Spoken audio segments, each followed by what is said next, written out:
Great to meet you all. My name is Amir Shahmiri. I am a senior sales engineer at Mend. Worked in the application space for a very long time. Big thank you to the OWASP team for everything they do. Heavily used in the industry. So yeah, great to be here. Now, today what we're going to go through is the impact of indirect attacks, how it's changing with the ever-changing world of AI, and how we can protect ourselves when it comes to, obviously, AI attacks, and sort of what we need to do, right? Now, I want you to think of two hypothetical circumstances.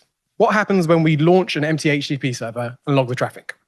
Well, over time, we start to see a lot of requests, not always real ones, right? They could be just trackers trying to go through it, find pages that are there, trying to find vulnerabilities and exploit our websites, right? Something that happens day to day, we know that there's crawlers doing this. Now, what would happen if we started to use a lot of open source libraries in our code base? Well, as we've seen all too well, a lot of malicious packages could appear. We could have a lot of exploits within the actual libraries that we're using, right? So supply chain attacks that are causing havoc within our applications by design. Untargeted attacks aren't new. They've been happening for years, right? Whether it's on the actual server side, looking for vulnerabilities, whether it's on the library side, this is something that's been happening, right? So there's been internet-wide scanners, malicious open source, fake or compromised packages. We all know about those, right? Phishing campaigns, waterholing, so fake websites, or even malvertising, ads that are causing havoc by design to try and get you to breach your data. So what is new? Well, AI agents. As we know, agents are being used more and more nowadays, right? So if we look here, we've got a simple AI sort of agent that's working here, right? There's an end user, there's some tools it's using, it's connecting to the LLM provider. But what's changed? Well, we've now got two places where attacks can take place. We've got the direct prompt injection from the end user to the actual model, right? So asking the model to perform a behavior in a different way that it's not expected to. But now we've also got indirect prompt injections, right? The tooling the agent has access to. This is a new landscape where we can start to see vulnerabilities, and it's something that hackers are exploiting right away. So if we take a look at a traditional ChatGPT workflow, you're asking it to go to a website. It's going to go to Google, find us an actual website, right? And then it's going to start to read the actual page that it's going to. So there's two tools that that agent now has access to. One to search, one to open. Now, at a glance, there's not too much malicious content there, right? There's nothing that stands out, glaringly obvious, that can be actually problematic. But what if Google starts to return to us compromised websites and we start to open them? Our agents start to go to these compromised websites and they start to perform malicious acts, directing to specific websites, exfiltrating the data and sending the data that your agent has about you. Well, that is problematic. And that's how you can start to very, very quickly lose your data, whether it's around your preferences, your name, your email address, your credit card details, whatever your AI might be using in the background that it knows about you, we can now exfiltrate this data very, very easily. So when we think about it, hackers can exploit this at scale very, very easily, right? All they need to do is set up an endpoint.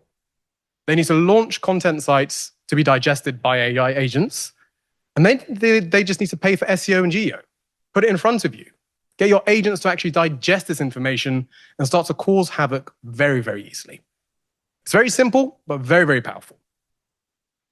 And that's exactly why ChatGPT decided to add some protections, right? It saw that this was a problem, and it saw it needed to do something about it right away.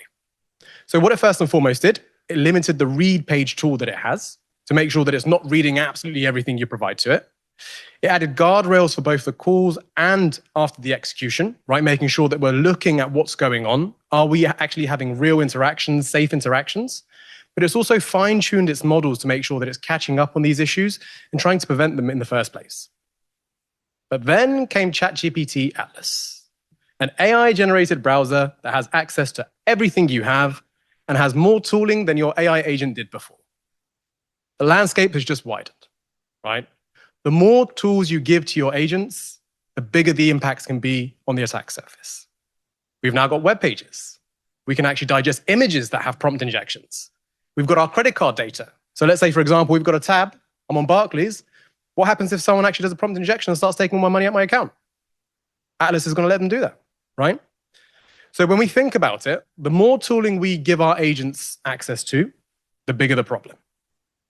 And that's exactly why the OpenAI CISO turned around and said, prompt injection is an unsolved security problem. It's something that's going to take place. We know it's going to happen, right? But you need to have tools in place to make sure that you're safer because it's going to happen, right? You need to be able to be privy to the problem, not just take it on face value. Up till now, everything we've been thinking about has been around, let's say, agent usage. But this is also apparent within coding agents. Cursor, Windsurf, Copilot. Again, they have access to the tooling. AI-generated code has been done 24/7. Developers are using it. I use AI-generated code myself, right? You can't get away from it. So you need to now understand exactly the ramifications of that AI-generated code. Adding compromised libraries into your actual packages. Turning around and actually giving data into your code, right? It's now got access to your organization code, and very, very quickly, we can compromise that. So landscape is changing, but it's about what you do with it. So the more agents tools we have, the bigger the attack surface, right? If we have access to web pages, if we have access to documents, PDFs, whatever it might be, we can now have a higher impact on exactly what the problems are. So for example, exfiltration, corruption, manipulation, whatever you can think of, AI agents are going to do, right? And this is essentially the future of untargeted LLM attacks, So we've got malicious websites that will be digested, right? By design causing havoc, supply chain attacks in essence. We can have malicious ads on genuine websites, which is even scarier, right? So you need to worry about the actual ads you're digesting. But what about content on X, for example? What if there's prompt injections there and you're scraping that? You need to now worry about the landscape you're ingesting and try to figure out how you can save yourself from the problems that it's causing.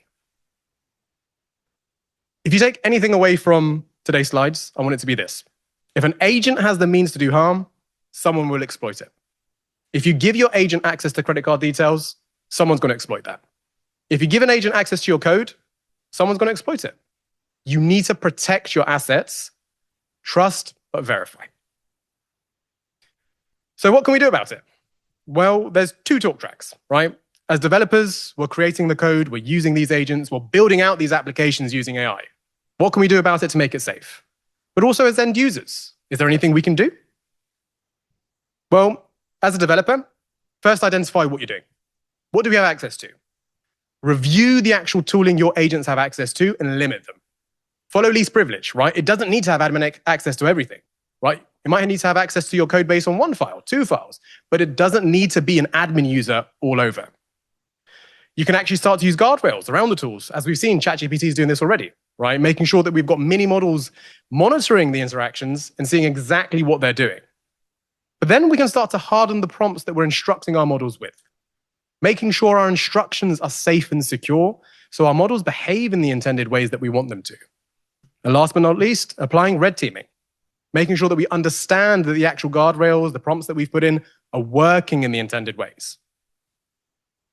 Now, as a user, you can't do anything, right? But I don't want to make you scared about using AI, because obviously ChatGPT, Claude, Gemini, they've already put these guardrails into place. They've already thought about these security issues. So you can see here some examples. I've tried to trip up Gemini, I've tried to trip up ChatGPT, and it's not letting me, right? They're quite good at making things secure.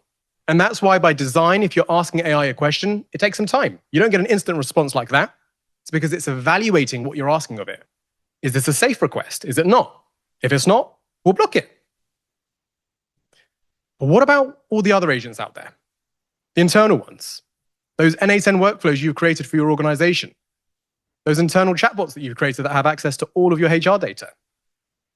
You need to think about the attack surface and really figure out how you're using AI, but also the impact it can have to your organization without having these guardrails and red teaming in place.